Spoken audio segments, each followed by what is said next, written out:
बिस्मिल्लाहिर्रहमानिर्रहीम। अस्सलामुअलैकुम। Welcome to my channel good kitchen.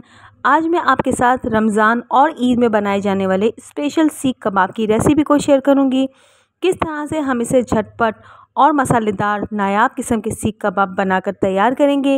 Video को एंड तक देखकर वीडियो को लाइक, चैनल को सब्सक्राइब कर दीजिए।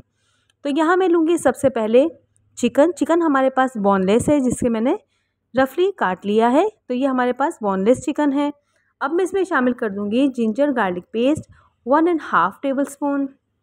अब मैं इसमें शामिल करूंगी 1 अदद बड़े साइज़ की प्याज, जिसे मैंने रफली सा काट लिया है। 3 अदद हरी मिर्च शामिल कर देंगे और हम इसमें शामिल करेंगे 1 मुट्ठी के बराबर बारीक कटा हुआ हरा धनिया। यहाँ मैं डालूंगी 1/2 टीस्पून बेकिंग सोडा। पिसा हुआ गरम मसाला शामिल कर देंगे 1/2 टेबलस्पून। तो यहाँ मैं लूँगी धनिया पाउडर 1.5 टेबलस्पून। अब मैं इसमें शामिल कर दूँगी कुटी हुई लाल मिर्च 1 टेबलस्पून। सफ़ेद ज़ीरा ले लेंगे तकरीबन 1 टेबलस्पून। नमक 1 टेबलस्पून या आप अपने टेस्ट के अकॉर्डिंग शामिल कर दीजिए। पिसी हुई लाल मिर्च शामिल कर दूँगी 1 टेबलस्पून। या मैं डालूँगी 2 अदद ब्रेड के क्रम्स। अगर आपके पास ब्रेड है तो आप 2 अदद ब्रेड शामिल कर दें। अच्छे से मिक्स कर लेंगे इन तमाम चीज़ों को और इसे चॉपर में डालकर अच्छे से चॉप कर लेंगे। तो देखिए हमने इसे अच्छे से चॉप कर लिया है। हाथों को ऑयल की मदद से ग्रीस कर लेंगे। जितना बड़ा कबाब आपको चाहिए उतना बैटर आप उठाइएंगे और इसे हाथों में अच्छे से राउंड शक्ल देंगे। अब मैं लूँगी यहाँ पर स्टिक और इस तरह से हम स्टिक में अच्छे से फिंगर्स की मदद से इस तरह से हम शेप्स दे देंगे। स्टिक्स को अब हम निकाल देंगे और इस तरह से सारे कबाब बनाकर रेडी कर लेंगे।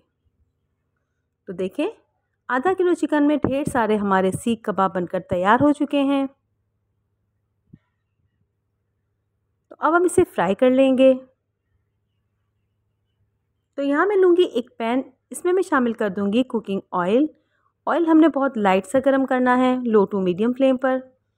1 बाय 1 हम तमाम कबाब को डाल देंगे। जितने आपके पैन में जगह हो कबाब उतने ही शामिल कीजिएगा। तो देखिए ऑयल हमारा बिल्कुल लाइट सा गर्म था। एक तरफ से कबाब को तकरीबन हम 5 से 7 मिनट फ्राई कर लेंगे ताकि अंदर से अच्छे से कुक हो जाए। तो देखिए 5 मिनट हमें हो चुकी है। अब हम इसे टर्न कर लेंगे। इस तरह से हम तमाम कबाब को 1 बाय 1 टर्न कर लेंगे और दूसरी साइड से भी हम तकरीबन 5 से 7 मिनट से अच्छे से फ्राई कर लेंगे ताकि कबाब हमारे अच्छे से कुक हो जाएं। तो देखिए हमारे कबाब अच्छे से फ्राई हो चुके हैं। अब हम इसे निकाल लेंगे।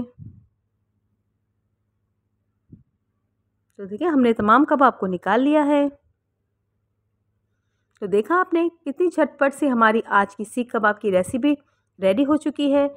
इस तरह से आप ज़रूर ट्राई कीजिएगा और हमें फीडबैक करके ज़रूर बताइएगा आपको हमारी आज की ये रेसिपी कैसी लगी। तो हमें अपनी दुआ में शामिल रखिएगा। चैनल को सब्सक्राइब कर दीजिए, वीडियो को लाइक कर दीजिए। अल्लाह हाफिज़।